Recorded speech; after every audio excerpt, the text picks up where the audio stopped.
What happens when America's sweetheart of morning television meets a duchess who expects everyone to bow? On a bright Tuesday morning in Manhattan, the cozy set of Live with Kelly and Mark became the unlikely battleground for one of the most stunning confrontations in daytime television history. Kelly Ripa had spent over 2 decades making guests feel welcome, comfortable, and at ease. She'd interviewed presidents, movie stars, and royalty with the same warm, relatable energy that made her a household name. But she'd never encountered anyone quite like Meghan Markle, a woman who walked into the studio expecting adoration and walked out leaving chaos in her wake. Within 20 minutes, the laughter would stop, the smiles would fade, and millions of viewers would witness something they'd never seen before. Kelly Ripa pushed past her breaking point. This is the story of the interview that shattered the illusion and revealed what happens when entitlement meets authenticity. Before we dive into this unbelievable story, make sure you hit that subscribe button and smash that like. We bring you the most explosive celebrity moments every single week, and trust us, you won't want to miss what's coming next. Now, let's get into what really happened that morning. The show opened with its signature energy, the live band playing, the audience clapping, Kelly and Mark dancing their way to their seats with the kind of enthusiasm that had defined the program for decades. The first segments went smoothly, a cooking demonstration, a discussion of viral videos, the kind of light entertainment that American viewers had come to expect from their morning routine. Then came the moment the producers had been building toward.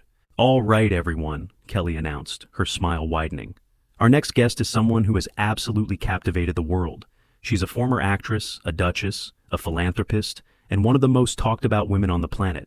Please welcome Meghan Markle." The applause was enthusiastic as Meghan emerged from backstage. She was dressed immaculately in a cream-colored designer ensemble that probably cost more than most audience members' monthly mortgages. Her smile was wide, practiced, the expression of someone who had spent years learning exactly how to project warmth without actually feeling it. She crossed the stage with careful, measured steps, not the relaxed stride of someone happy to be there, but the precise movements of someone performing the role of happy to be there. Kelly rose to greet her with a warm hug. "Meghan, thank you so much for being here. We're so excited." "Thank you for having me," Meghan replied. And there was something in her tone, a certain flatness beneath the pleasantries, that made Kelly's producer instincts tingle with warning. Mark offered his own greeting as everyone settled into their seats. The audience applauded again, and for a moment, everything seemed normal. It wouldn't last. "So, Meghan," Kelly began, leaning forward with genuine interest, "you've been incredibly busy. New projects, new initiatives, life in Montecito with Harry and the kids. How do you balance it all?" Meghan tilted her head in a way that somehow managed to convey both condescension and boredom simultaneously. "Well, Kelly, balance is really about priorities, isn't it? When you know what matters, truly matters, everything else just falls into place. I've always had that clarity. Not everyone does." The subtle dig hung in the air. Kelly's smile remained in place, but her eyes flickered almost imperceptibly. "That's a great perspective," Kelly said smoothly. "I think a lot of working moms struggle with that clarity. Any specific advice for them?" Meghan laughed, a light dismissive sound. "Advice? I think everyone's journey is different. What works for someone in my position wouldn't necessarily translate to someone in, well, a different situation. It's not really comparable, is it?" Mark jumped in, sensing the need to redirect. "Speaking of your position, you've been doing some amazing work with your foundation. Tell us about that." "The foundation is doing exactly what we intended it to do," Meghan said, her voice taking on a slightly lecturing tone. "We're addressing issues that actually matter: mental health, women's empowerment, children's welfare, the kind of substantive work that doesn't always make headlines but changes lives." "That's wonderful," Kelly said. "Can you tell us about a specific program or initiative that you're particularly proud of?" Meghan's eyes narrowed slightly as if the question was somehow offensive. "I'm proud of all of it. Asking me to single out one thing is like asking a mother to choose her favorite child. Everything we do is important. Everything has impact." "Of course, I didn't mean to suggest otherwise," Kelly replied, her tone remaining warm despite the prickly response. "I just thought our viewers might love to hear about something specific, something that really illustrates the work you're doing." "Our viewers," Meghan repeated, and there was a subtle emphasis on the word that made it sound almost mocking. "Well, I suppose if they want specifics, they can visit our website. I'm not here to deliver a sales pitch." Kelly blinked. "No, of course not. We just want to give you a platform to share." "I have plenty of platforms," Meghan interrupted smoothly. "Netflix, Spotify, Archewell. I don't need another one. I'm here because my team thought it would be good exposure for the brand." The word brand landed with a thud. Kelly and Mark exchanged a quick glance, the kind that married couples share when they're both thinking the same thing but can't say it out loud. "Well, we're grateful you're here," Kelly said, her professionalism holding steady. "Now, I have to ask, and I know you get this question a lot, how are Harry and the kids? America has really fallen in love with your family." Something shifted in Meghan's expression. A hardening, a closing off. "They're fine. Harry is wonderful. The children are perfect. But I really prefer not to discuss my family in detail. It's one of the things we specifically asked not to focus on." Kelly nodded understandingly. "Absolutely, I respect that. I was just asking in general terms." "General terms have a way of becoming specific headlines," Meghan cut in, her voice taking on a sharper edge. "I've learned that the hard way. Anything I say about my children will be twisted, analyzed, dissected. So I'd rather say nothing at all." "I understand completely," Kelly said, though her smile had become slightly more fixed. "Privacy is important, especially for children." "It is, though I'm not sure everyone in media understands that concept." The accusation was unmistakable, and it was clearly directed at Kelly herself. Mark leaned forward, attempting to lighten the mood. "Hey, I get it. Kelly and I have 3 kids, and we're pretty protective of them too. It's a parent thing." Meghan turned to look at Mark with an expression that bordered on dismissive. "With respect, Mark, your situation isn't quite the same as ours. Your children aren't 6th and 7th in line to the British throne. The level of scrutiny is different." "Fair point," Mark conceded, though there was a hint of something harder in his usually easygoing voice. Kelly decided to try a different approach. "Let's talk about something fun. You've been spotted at some amazing restaurants in the LA area. Are you a foodie? Any favorites you'd recommend?" The question was deliberately light, a softball designed to reset the conversation and give Meghan an easy win. Instead, Meghan's expression suggested she'd been asked something deeply offensive. "I don't really think about food in terms of favorites," Meghan said slowly, as if explaining something to a child. "I think about nutrition, about sustainability, about the ethics of consumption. Recommending restaurants feels very superficial. Don't you think?"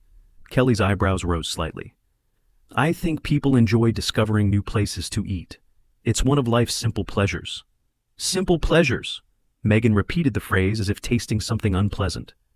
"I suppose. For some people, that's enough. For others of us, there are more important things to focus on." The implication was clear. Kelly was shallow for asking about restaurants. Meghan was above such trivial concerns.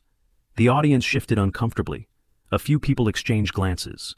Kelly took a breath, her decades of experience the only thing keeping her composure intact. "Well, I think we all need simple pleasures sometimes. Life can be pretty intense." "Can it?" Meghan asked, and there was something almost challenging in her tone. "I find that intensity is often a choice. People who feel overwhelmed usually haven't prioritized properly. They're letting external pressures dictate their internal state." "That's an interesting perspective," Kelly said carefully. "Though I think a lot of people, single parents working multiple jobs, caregivers dealing with sick family members, might disagree that their stress is just a prioritization issue." Meghan's eyes flashed with something that looked like irritation. "I wasn't talking about people in genuine crisis situations, Kelly. I was speaking generally. Context matters." "Of course. I just wanted to make sure our viewers understood." "Your viewers will understand what they want to understand," Meghan interrupted. "That's how media consumption works. People hear what confirms their existing beliefs. It's not my job to manage their interpretations." The dismissiveness of the statement was breathtaking. Kelly, who had spent her entire career connecting with viewers, treating them as friends and partners rather than passive consumers, felt something shift inside her. But she kept her composure. For now. "Let's talk about your time in the UK, Kelly ventured, changing direction again. "You lived there for several years. What do you miss most about it?" Meghan's laugh was sharp and humorless. "Miss? That's an interesting word choice. I don't really miss places. I appreciate experiences and move forward. Nostalgia is a trap that keeps people stuck in the past. But surely there must be something. The countryside, the history, friends you made." "I made very few friends there," Meghan said flatly.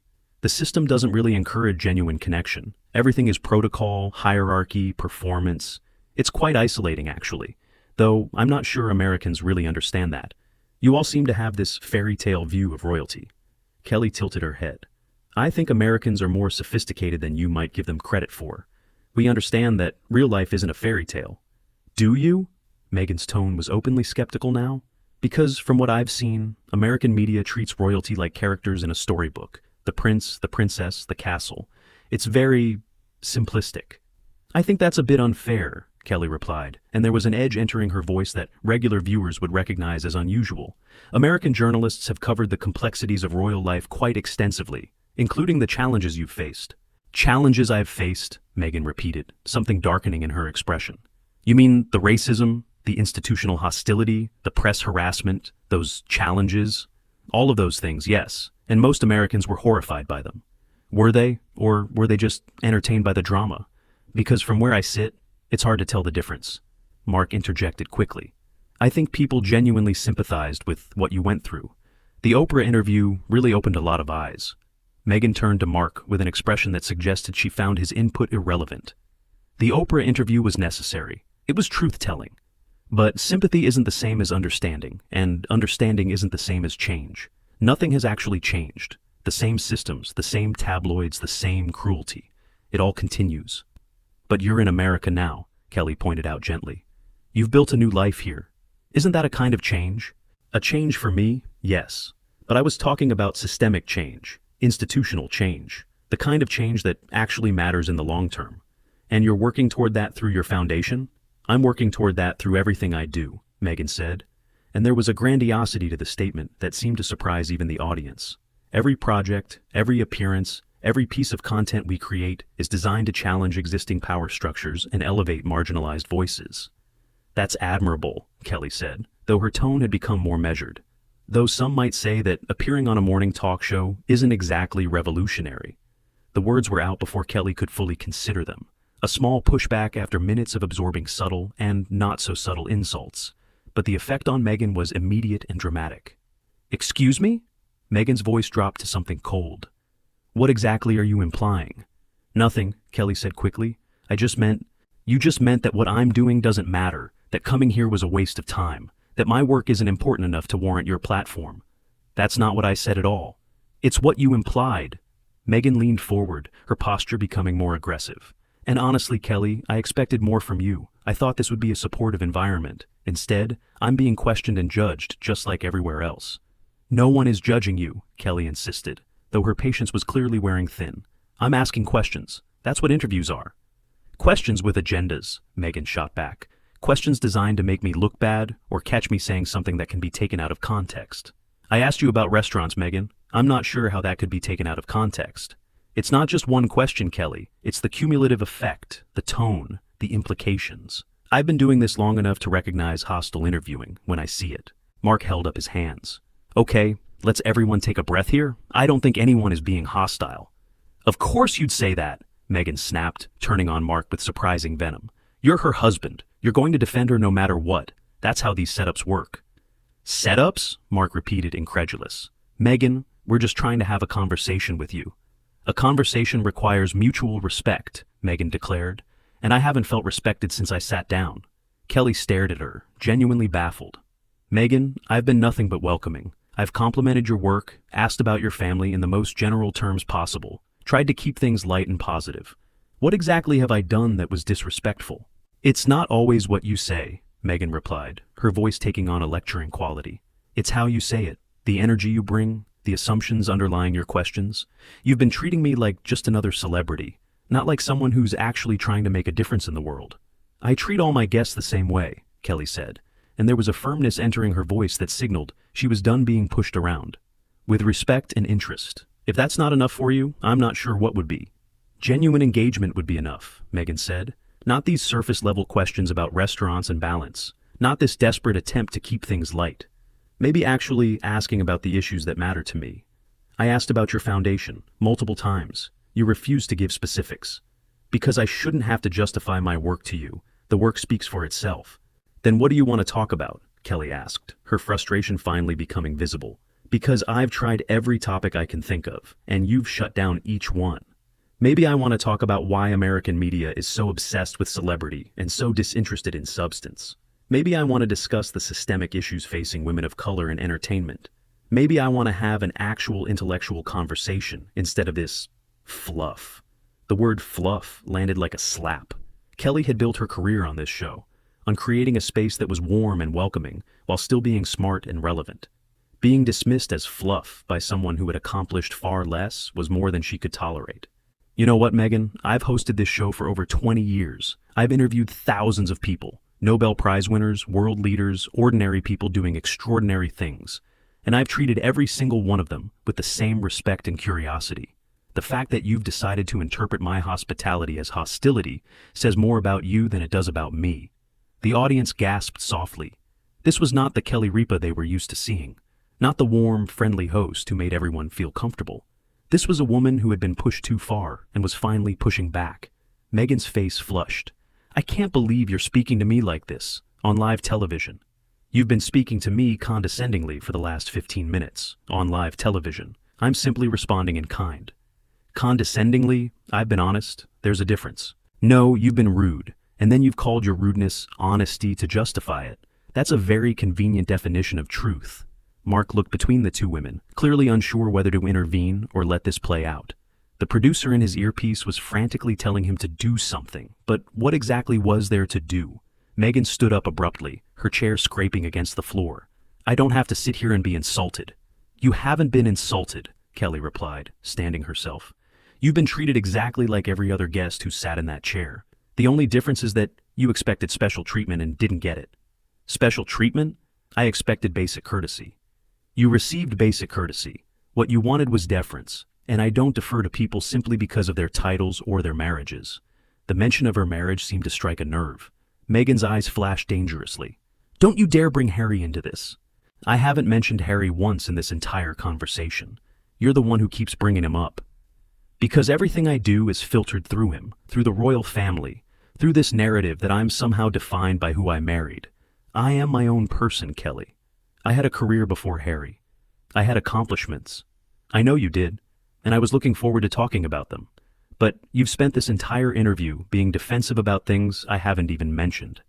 Meghan grabbed her purse from beside her chair, her movements sharp and aggressive. This was a mistake. Coming here was a mistake. I should have known that American media is just as toxic as British media. American media has been overwhelmingly supportive of you, Kelly pointed out. Oprah gave you 3 hours of unchallenged airtime. Ellen had you on multiple times. Every magazine profile has been glowing. If that's toxic support, I'd hate to see what toxic criticism looks like. You don't know anything about what I've faced, Meghan said, her voice rising. You sit here in your comfortable studio, with your comfortable life, asking your comfortable questions, and you think you understand struggle? You don't. You can't. You're right. I don't know your specific struggles, but I've never claimed to. All I've done is try to have a conversation with you, a conversation you've made impossible at every turn. Because your idea of conversation is just asking me to perform, to be entertaining, to give you sound bites you can replay. My idea of conversation is two people talking to each other with mutual respect. You've shown me none. Meghan turned toward the exit, then spun back around, pointing at Kelly with a trembling finger. You're going to regret this. When people see how I was treated here, they'll see exactly what happened, Kelly interrupted calmly. Cameras don't lie. I asked you normal questions. You responded with hostility. And now you're leaving because you can't handle an interview that doesn't go exactly the way you planned it. I'm leaving because this environment is toxic. You're leaving because you're not in control, and that's something you clearly can't tolerate. The observation was so precise, so devastatingly accurate, that Meghan seemed to physically recoil from it. You don't know me, she whispered, her voice trembling now. Whether with rage or something else, it was hard to tell. You're right, I don't. But I know what I've seen in the last 20 minutes. And what I've seen is someone who expects the world to accommodate her while refusing to accommodate anyone else. Someone who demands empathy while showing none. Someone who talks about kindness and compassion while treating the people around her with contempt. The audience was completely silent now. Even the crew seemed frozen in place. Meghan stared at Kelly for a long moment, her expression cycling through something that looked like shock, anger, and finally something almost like recognition. As if she were seeing herself through Kelly's eyes for the first time and didn't like what she saw. But then the walls went back up. You'll hear from my team, Meghan said coldly, about how this interview was conducted. I look forward to it, Kelly replied. Our footage is available anytime. Everything that happened here happened on camera. Meghan turned and walked off the set without another word. Her heels clicked against the floor with sharp, angry sounds, each step echoing through the stunned silence of the studio. Mark watched her go, then turned to Kelly with an expression of disbelief. Did that really just happen? Kelly sank back into her seat, the adrenaline that had carried her through the confrontation beginning to fade. Yeah, it did. The show cut to commercial. giving everyone a moment to process what had just occurred. Kelly sat quietly, her hands trembling slightly as the reality of the situation sank in. A producer rushed over. "Kelly, are you okay?" "I'm fine," Kelly said, though her voice was quieter than usual. I didn't expect that." "Nobody expected that," the producer agreed. She was completely out of line. "I know, but I still feel—" Kelly paused, searching for the right word. "I feel sad, honestly. I really did want to give her a positive platform. I admire what she's tried to do with her life. I just couldn't let her walk all over me." Mark put his arm around his wife's shoulders. "You didn't do anything wrong. You were patient way longer than most people would have been." "Was I too harsh at the end?" "You were honest. There's a difference." Kelly smiled slightly at the echo of Meghan's own words. "I suppose there is." When the show came back from commercial, Kelly addressed the audience directly. "Well, that was unexpected," she said, managing a small smile. "I want to apologize to everyone watching at home and to our studio audience. That's not the kind of interview we aim for on this show. We always want our guests to feel welcome and respected, even when things get a little intense." She paused, gathering herself. "What I won't apologize for is asking questions and expecting answers. That's my job. It's what I've done for over 20 years, and I believe our viewers deserve honesty, from our guests and from us." Mark nodded beside her. "We're going to move on to our next segment now, and I promise it's going to be a lot more fun." The audience laughed nervously, grateful for the break in tension. The rest of the show proceeded smoothly. A cooking segment, an interview with a genuinely delightful author, the kind of light entertainment that had made Live with Kelly and Mark a staple of American mornings. But underneath the surface normalcy, everyone knew they had witnessed something extraordinary. What do you think? Was Kelly right to push back, or should she have handled it differently? Did Meghan have legitimate concerns, or was she completely out of line? Drop your thoughts in the comments below. If you enjoyed this story, don't forget to like this video to help it reach more people.